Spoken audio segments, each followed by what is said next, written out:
Assalamualaikum warahmatullahi wabarakatuh. Hai sahabat matematika, kali ini aku sama teman-teman aku dari kelompok Rectangle mau ngajak teman-teman semuanya untuk belajar matematika bareng sama kita. Nah, kali ini kita akan belajar tentang statistika. Apa itu statistika? Yuk langsung aja ketemu dan belajar bareng sama teman-teman aku. Sebelum membahas soal statistika, kita harus tahu dulu nih apa sih pengertian dari statistika itu. Nah, statistika itu adalah ilmu pengetahuan yang berhubungan dengan cara pengumpulan, pengolahan, dan penyajian data. Sedangkan data itu sendiri adalah sejumlah informasi yang memberikan gambaran mengenai suatu keadaan. Adapun syarat data yang baik, yaitu syarat data harus bersifat objektif, relevan, up-to-date, representatif, dan dapat dipercaya. Nah, data itu sendiri juga dibagi menjadi dua, yaitu ada data tunggal dan juga data kelompok. Nah, data tunggal itu adalah data yang menyajikan nilai dari setiap individu. Contohnya, data nilai ulangan 10 siswa SMK adalah 5, 6, 6, 6, 7, 7, 8, 8, 9, dan 10. Nah, jadi ini tuh disajikan satu persatu. Dan adapun data kelompok itu adalah data yang mengumpulkan jumlah nilai yang didapatkan oleh setiap individu. Contohnya, data nilai matematika 40 siswa SMK sebagai berikut. Yang mendapatkan nilai 5, 1 sampai dengan 60 berjumlah 12 orang. Yang mendapatkan nilai 61 sampai 70 berjumlah 15 orang. Yang mendapatkan nilai 71 sampai 80 berjumlah 8 orang. Yang mendapatkan nilai 81 sampai 90 berjumlah 5 orang. Jadi, setiap datanya dikelompokkan, tidak ditulis satu persatu. Yang kedua, penyajian data. Nah, kita bahas dulu tentang daerah jangkauan. Rumus dari daerah jangkauan itu sendiri adalah R sama dengan X max dikurangi X min. X max itu adalah data terbesar dan X min adalah data terkecil. Contohnya, tentukan jangkauan dari data 47, 32, 38, 42, 45, 53, 59, 64, 60, dan 61. Kita masukkan rumusnya, lalu kita cari X max-nya atau nilai terbesarnya yaitu 64, kita tulis 64. Dikurangi X min atau nilai terkecil di sini adalah 32. Kita tulis 32. Jadi 64 diambil 32 ada 32.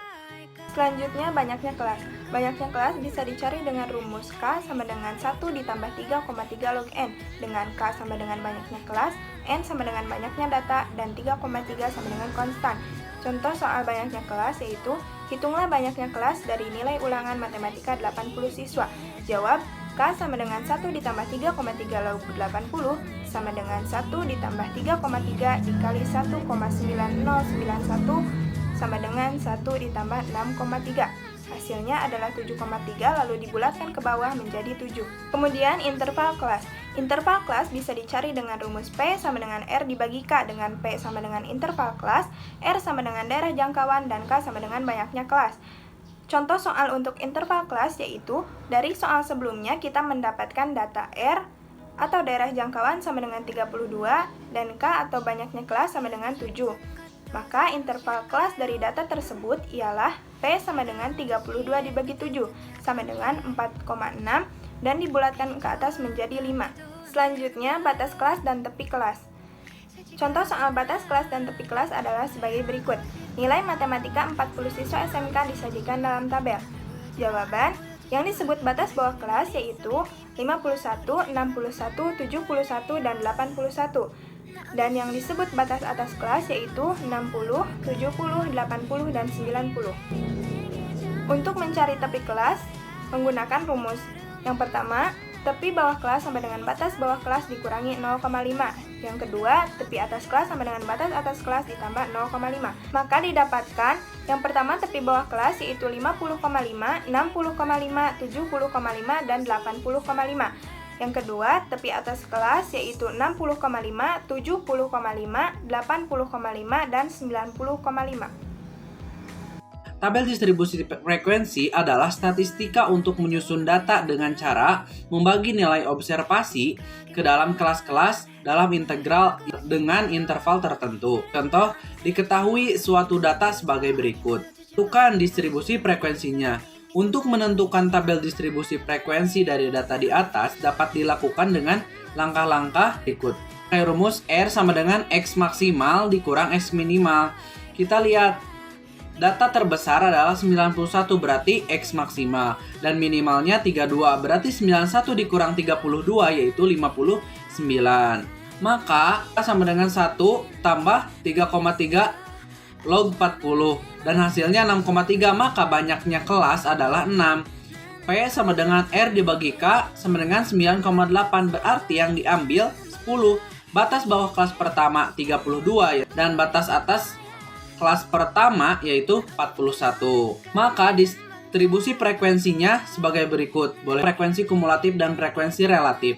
Contoh soalnya diberikan distribusi frekuensi sebagai berikut. Tuh kan, yang pertama frekuensi kumulatif kurang dari, yang kedua frekuensi kumulatif lebih dari atau sama dengan, yang selanjutnya frekuensi relatif. Nah, ini jawabannya.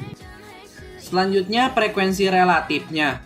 Frekuensi relatifnya, bagaimana cara mencari frekuensi relatifnya? Yaitu memakai rumus FR, frekuensi relatif sama dengan F1 dibagi N. F1 dibagi N, kita coba ya. F1-nya kan 2 tuh, 2 frekuensinya 2. Nah, N-nya 80, berarti 2 per 80 dirubah dulu langsung dirubah ke mau desimal boleh, mau ke persen juga boleh. Nah, 2 per 80 dirubah ke desimal yaitu 2,5. Begitupun selanjutnya 15 per 80 dirubah ke desimal 18 per 75. Oke, mungkin cukup sekian yang dapat saya sampaikan. Mungkin akan dilanjutkan oleh pemateri berikutnya. Terima kasih. Di sini saya akan memaparkan materi mengenai data dalam bentuk diagram dan grafik. Maksud dan tujuan menyajikan data statistik dalam bentuk diagram maupun grafik adalah agar mudah memberikan informasi secara visual, serta diagram atau grafik sangat efektif untuk menyebarkan informasi baik melalui media surat kabar, majalah, maupun laporan-laporan statistik. Yang pertama ada diagram lambang atau piktogram. Contohnya hasil panen apel dari Kabupaten Malang selama 3 tahun tampak pada tabel berikut. Di tahun 2005 terdapat 300 ton apel, di tahun 2006 menghasilkan 400 ton apel, kemudian di tahun 2007 menghasilkan 375 ton apel. Kemudian kita akan menggambarkannya dalam bentuk diagram piktogram. Di sini menggunakan simbol untuk setiap simbol terdapat 50 ton apel. Kemudian di tahun 2005 terdapat 6 simbol yang berarti 300 ton apel. Kemudian di tahun 2006 terdapat 8 simbol yang berarti 8 dikali 50 artinya 400 ton apel. Kemudian di tahun 2007 terdapat tanda pagar yang berarti setengah dari simbol, dan juga terdapat 6 simbol yang berarti 300 ditambah 25 ton yaitu 325 ton. Kemudian yang kedua ada diagram batang. Contohnya banyak lulusan SMK X selama 5 tahun berturut-turut yaitu 2002 terdapat 80 siswa, kemudian di tahun 2003 terdapat 80 siswa, di tahun 2004 terdapat 1 siswa, di tahun 2005 terdapat 90 siswa, kemudian di tahun 2006 terdapat 120 siswa. Selanjutnya adalah diagram garis. Diagram garis untuk menggambarkan data kontinu atau berkesinambungan, atau bisa disebut juga dengan data berkelanjutan. Contohnya, pada penelitian mengukur pertumbuhan batang kecambah, seorang siswa mencatat hasilnya sebagai berikut. Dari umur 0 hingga 6 hari, dan panjangnya dalam bentuk sentimeter. Seperti ini adalah diagram garisnya.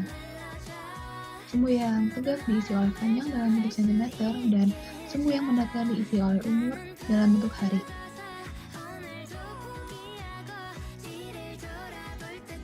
Adapun diagram lingkaran. Seperti contoh, kegiatan seorang anak selama 24 jam sebagai berikut. Ini adalah tabel kegiatannya dan frekuensi ataupun lamanya dalam bentuk jam.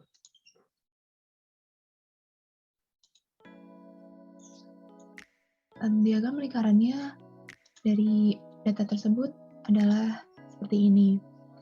Dan dalam lingkaran ini, frekuensi kegiatannya selama 24 jam. Tinggal dibagi-bagi saja sesuai dengan frekuensi dari kegiatan masing-masing. Gitu, terima kasih. histogram dan poligon frekuensi. Histogram digunakan untuk menyajikan keterangan-keterangan yang sebelumnya disajikan dengan distribusi frekuensi baik tunggal maupun bergolong. Poligon frekuensi adalah apabila pada titik tengah dari histogram dihubungkan dengan garis dan batang-batangnya dihapuskan. Contoh soal, keluarnya mata dadu dalam 22 kali lemparan. Lanjut ke grafik histogram dan poligon frekuensi. Di sini terdapat grafik histogram. Apa bedanya dengan diagram batang? Bedanya grafik histogram tidak memiliki celah, sedangkan diagram batang memiliki celah.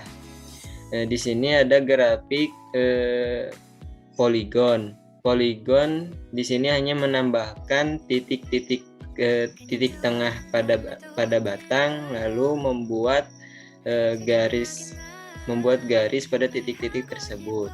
OGIF. Grafik OGIF dibuat dari daftar sebaran FK lebih kecil dan FK lebih besar. Contoh soalnya, berat badan siswa dalam kilogram. Di sini sudah terdapat distribusi frekuensi. Lanjut aja ke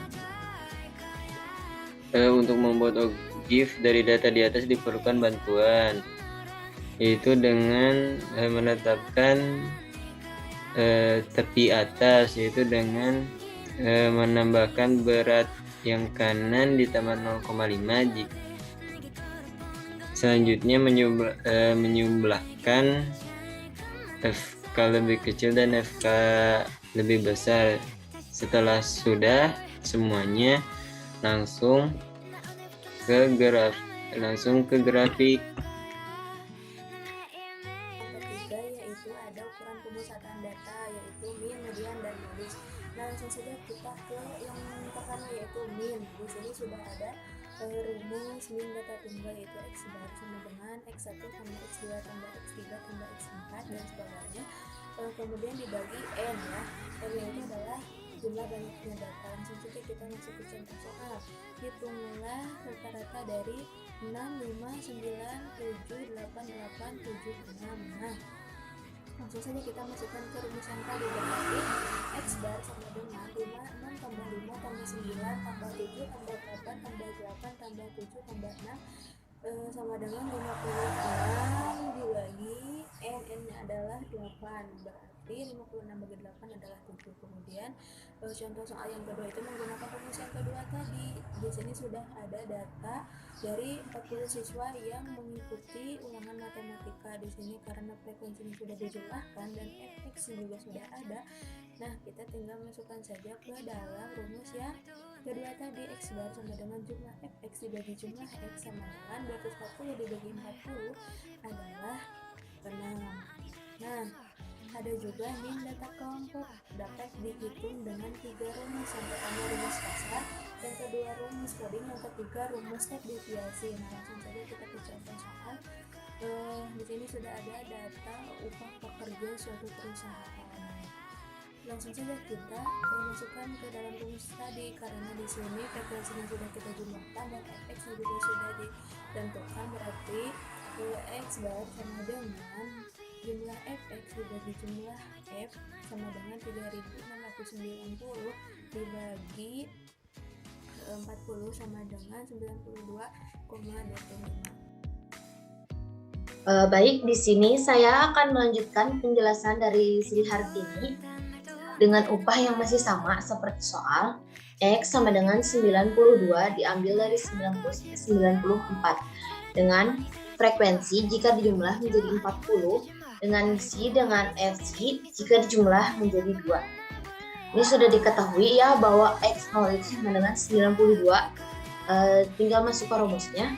X bar sama dengan X0 plus P sigma FC per sigma F sama dengan 92 plus 5 dikali 2 dibagi 40 sama dengan 92 plus 0,25 sama dengan 92,25.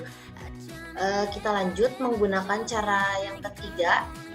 Tadi cara yang kedua kita menggunakan rumus coding. Di cara yang ketiga ini kita menggunakan rumus deviasi. Dengan upah yang masih sama pula, X nilai tengah masih sama, frekuensi masih sama ya jika dijumlahkan menjadi 40 dengan D dengan FD jika dijumlahkan menjadi 10. Di sini sudah ada keterangan bahwa XI itu adalah nilai tengah ke I dan XS itu adalah nilai rata-rata sementara. Langsung saja masukkan rumusnya. X bar sama dengan X0 plus sigma FD per sigma F sama dengan 92 plus 0,25 sama dengan 92,25. Kita lanjut ya. Di sini juga ada median atau nilai tengah. Median adalah nilai tengah dari sekumpulan data yang telah diurutkan atau disusun dari data terkecil sampai data terbesar.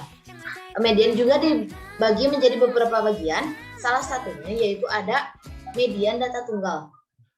Contohnya seperti ini. Tentukan median dari data berikut. Ada contoh soal nomor 1 dan nomor 2 mungkin akan dilanjutkan oleh Teh Cindy Mutiara. Terima kasih. Adalah modus atau nilai yang sering muncul. Modus data tunggal contohnya adalah tentukan modus dari data berikut 57768665586, yang kedua 644557890, yang ketiga 11223344 dan 55. Nah, jawabannya adalah pertama kita harus urutin dulu dari yang terkecil yaitu 5566667788. Berarti modusnya adalah angka yang sering munculnya adalah 6. Setelah diurutkan, terus ini yang kedua adalah 4455678910. Modusnya adalah 4 dan 5. Mereka adalah jumlahnya sama yaitu 22. Ya, yang ketiga adalah 1122334455.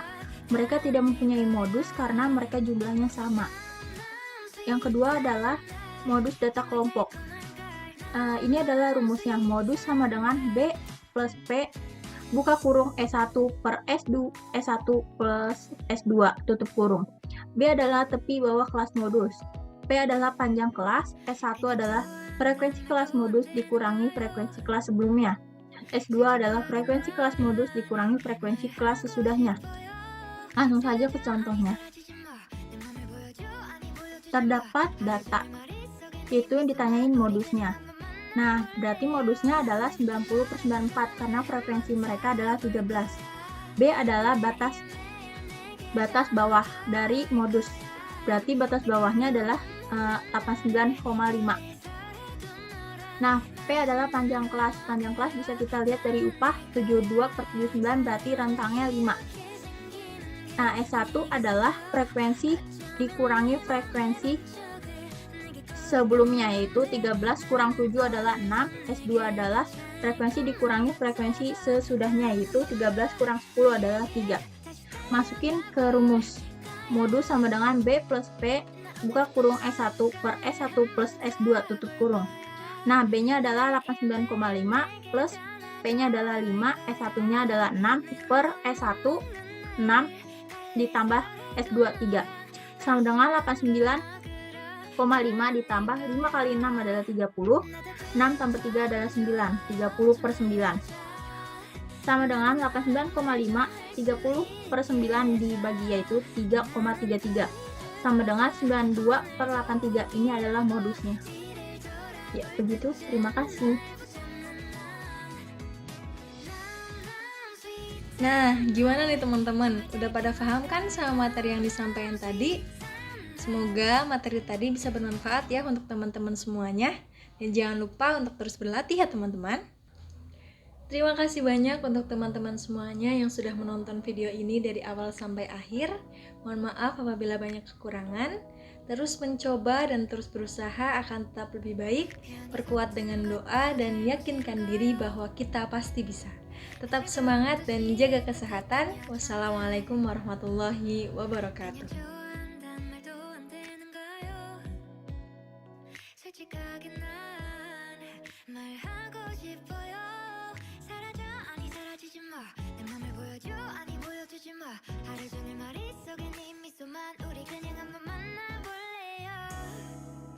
오늘부터 너